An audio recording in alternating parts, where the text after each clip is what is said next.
It's 8:30. Good morning. I'm Ian Crouch with Hunter News. A man has escaped serious injury despite falling 8 to 10 metres from his balcony at Charlestown.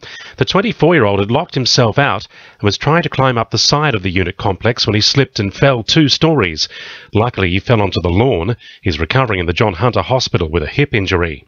The long-awaited arrival of the Joint Strike Fighter aircraft has taken another step towards realisation, with construction work underway on new facilities at the Williamtown RAF base. The $1 billion upgrade is the most significant development since the arrival of the FA-18 Hornets in 1989.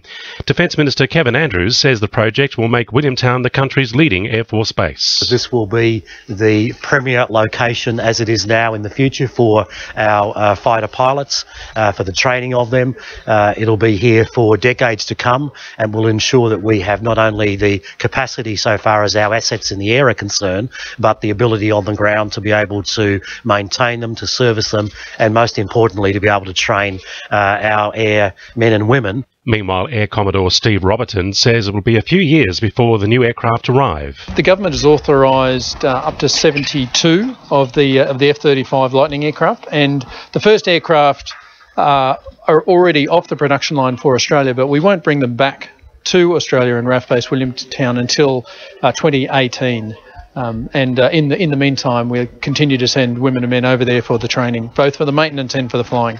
People using the mobile phone dating app Tinder might want to think again after a man was lured into a frightening robbery at Morisset.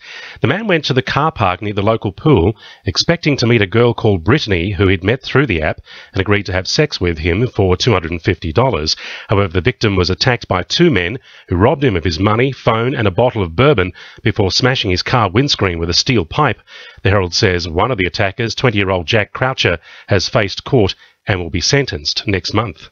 Roads and Maritime Services are inviting Toronto residents to an information session on Wednesday the 20th to discuss the safety improvements which are taking place on Carey Street. The preferred design will include an on-road cycle lane and off-road shared pedestrian and cycle path on the western side of the street.